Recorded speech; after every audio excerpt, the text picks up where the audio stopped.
তো জয় হিন্দ আমার অগ্নিবীরের সের এবং সেননি তোমরা সকলে কেমন আছো ভাই। আজকে তোমাদের যে যুদ্ধক্ষেত্র সেই সম্পর্কে তোমাদের পরিচয় কিন্তু করিয়ে দেবো। আর্মি অগ্নিবীর 2026 ভালো করে মনোযোগ সহকারে একটু শুনবে ভাই। তোমাদের বহরমপুরে মাঠ কোথায় হবে, শিলিগুড়িতে মাঠ কোথায় হবে, ব্যারাকপুরে মাঠ কোথায় হবে, কলকাতার মাঠ কোথায় হবে, সমস্ত কিছু এই ভিডিওর মাধ্যমে তুলে ধরবো। দেখো ভাই, তুমি যখন যুদ্ধক্ষেত্র সম্পর্কে সচেতন থাকবে না, সেই রকম ভাবে কিন্তু তুমি প্র্যাকটিস করলে সব থেকে বেশি বেনিফিট পাবে।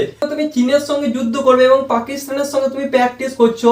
পাকিস্তান হচ্ছে সমতল ভূমিতে যুদ্ধ হবে, কিন্তু ভাই তুমি যখন চীনের সঙ্গে যুদ্ধ করবে না, তখন কিন্তু পাহাড় পর্বত ইত্যাদি গুলো আসবে।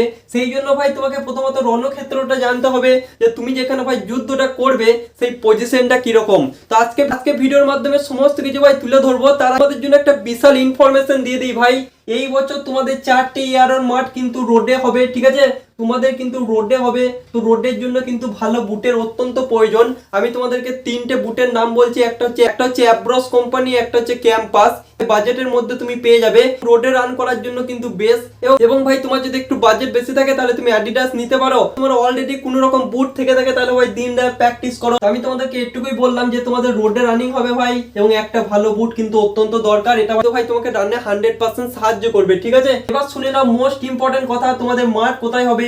বেশি টাইম নষ্ট কিন্তু করবো না ভাই, তোমাদেরকে রণক্ষেত্র সম্পর্কে একটু সচেতন কিন্তু করিয়ে দিই। তার আগে যতজন ভিডিওটা দেখছো ভাই, তোমাদের সকলের জন্য আমি একটা প্লে লিস্ট কিন্তু বানিয়ে দিয়েছি। তো সকলে কিন্তু প্লে লিস্টটা নিজের হোয়াটসঅ্যাপের মধ্যে শেয়ার করে রেখে দেবে।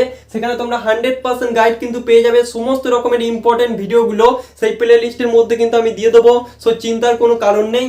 তো ভাই তোমরা শুনে নাও, বহরমপুর, শিলিগুড়ি, ব্যারাকপুর, কলকাতা তোমাদের মাঠটা কোথা হবে ভালো করে শুনে নাও। দেখো ভাই, তোমাদের বহরমপুর এবং শিলিগুড়ি তোমাদের কিন্তু সেম গ্রাউন্ডে কিন্তু মাঠ হবে। এবং ভাই তোমাদের ব্যারাকপুর এবং কলকাতা তোমাদের কিন্তু সেম গ্রাউন্ডে মাঠ হবে। মনোযোগ সহকারে শুনে নাও। প্রথমে বহরমপুর এবং শিলিগুড়ির গ্রাউন্ডটা কিরকম। দেখো ভাই, তোমাদের কিন্তু রোডে রানিং হবে, ঠিক আছে? এবং ভাই তোমাদের 800 মিটারের 2 চক্কর কিন্তু মারতে হবে। তাহলে তোমার বহরমপুর এবং শিলিগুড়ি তুমি কিন্তু 100% 1600 মিটার কমপ্লিট হয়ে যাবে। কিরকম গ্রাউন্ডটা আমি তোমাদেরকে একটু বলে দিচ্ছি। তোমাদের রান কিন্তু ভাই এখান থেকে শুরু হবে, ঠিক আছে? এখান থেকে তোমাদের রান কিন্তু শুরু হবে।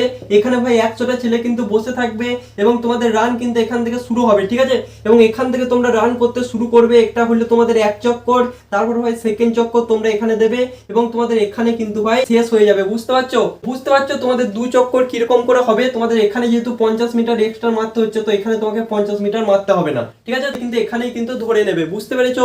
এবং বহরমপুর তোমাদের কিন্তু রোডে রান হবে। এটা কিন্তু মাথার মধ্যে যুদ্ধক্ষেত্রটাকে একটু ভাই মাথার মধ্যে ঢুকিয়ে নাও। এবং আমি তোমাদেরকে একটা কথা বলছি, তোমাদের যেহেতু রোডে রান হবে, তোমরা সকলে যদি সম্ভব হয় গ্রাউন্ডে প্র্যাকটিস করো, কিন্তু 10 থেকে 15 সেকেন্ড টাইম কিন্তু কমে যাবে, ঠিক আছে? এবার তোমাদেরকে বলছি ব্যারাকপুর এবং কলকাতা তোমাদেরও কিন্তু সেম টু সেম। তোমাদেরও কিন্তু ভাই 800 মিটারের 2 চক্কর কিন্তু মারতে হবে। আমি তোমাদের ব্যারাকপুর কলকাতার মাঠ কোথায় হয়, এই যে আমি তোমাদেরকে ভাই লোকেশন দিয়ে দিলাম, ঠিক আছে? আমি তোমাদেরকে অ্যাড্রেসটা দিয়ে দিলাম। এটা তোমরা স্ক্রিনশট করে গুগলে সার্চ করলে তোমরা কিন্তু পেয়ে যাবে। তো বহরমপুর এবং শিলিগুড়ি মাঠ কোথায় হয় এটাও কিন্তু তোমাদেরকে দিয়ে দিলাম। এটা তোমরা স্ক্রিনশট করে গুগলে দেখলে তোমরা বুঝতে পেরে যাবে তোমাদের মাঠ কোথায় হয়, ঠিক আছে? তো তোমাদের Baharampur Kolkata same to same ভাই, তোমাদের কিন্তু রোডে রান হবে। সেই জন্যই বলছি যে কোনো একটা ভালো বুট কেনো এবং ভাই দিনরাত প্র্যাকটিস করো। সব থেকে ভালো হয় যাদের ভাই গ্রাউন্ড অ্যাভেলেবেল আছে, তোমরা গ্রাউন্ডে প্র্যাকটিস করো। তাহলে কিন্তু রোডে গিয়ে কিন্তু অত্যন্ত তোমাদের সুবিধা হবে। সপ্তাহে 1 দিন বা 2 দিন তোমরা রোডে রানিং প্র্যাকটিস করতে পারো। এবং যাদের ভাই গ্রাউন্ড অ্যাভেলেবেল নেই, তোমরা ভাই রোডেও প্র্যাকটিস করো, কোনো রকম প্রবলেম হবে না। একটু সিম্পেন হতে পারে, বাদ বাকি তোমাদের যেহেতু রোডে রান হবে, তো রোডে রানিং প্র্যাকটিস করলেও কোনো রকম প্রবলেম কিন্তু হবে না, ঠিক আছে? আমি তোমাদেরকে একটা কথা বলছি, যেটা ভাই তোমাদেরকে অন্য কেউ বলবে না ভাই। এগুলো কিন্তু ওপরে কথা নয়, এগুলো ভাই আমি গিয়েছি, সেই জন্য ভাই তোমাদেরকে ইনফরমেশনটা দিতে পারছি।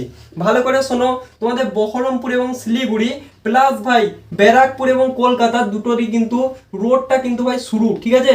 রোডটা কিন্তু একটু শুরু। তো প্রথম ভাই 200 থেকে 300 মিটার সকলের একটু প্রবলেম কিন্তু হবে। তারপর থেকে ছেলেগুলো ভাই এক লাইনে রান করতে লাগবে, তো কোনো রকম প্রবলেম কিন্তু হবে না। তো 200 থেকে 300 মিটার যে স্টার্টিংটা আছে সেটা ভাই ভালো করে তোমরা টানার চেষ্টা করবে। এটা ভাই তোমাকে এই রণক্ষেত্রে কিন্তু সাহায্য করবে, ঠিক আছে? তো আমি তোমাদেরকে এটা বলে দিলাম। তোমাদের কিন্তু রাস্তাটা কিন্তু এমনি গ্রাম গলের যে পিচের রাস্তাগুলো হয় সেরকম কিন্তু একটু ভাই শুরু, ঠিক আছে? 300 মিটার প্রবলেম হবে, তারপরে কিন্তু কোনো রকম প্রবলেম হবে না। তো আজকে ভিডিওর মাধ্যমে তোমরা যে যুদ্ধটা করবে সেই যুদ্ধের ময়দানটা কিরকম সেই ময়দান সম্পর্কে আমি তোমাদেরকে সচেতন করে দিলাম। একটা কথা বলছি ভাই, তোমরা ভিডিওটা দেখছো তার মানে তোমরা পাস করেছো।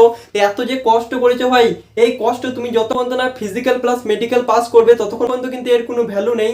সেই জন্য বলছি নিজের জি এবং জান সমস্ত কিছু লাগিয়ে দিয়ে প্র্যাকটিস করো ভাই। এবং ভাই একবার যদি সিলেকশন পেতে পারো আর কিন্তু 4 বছর বলে তোমাকে কেউ কিন্তু ঠাট্টা করবে না ভাই।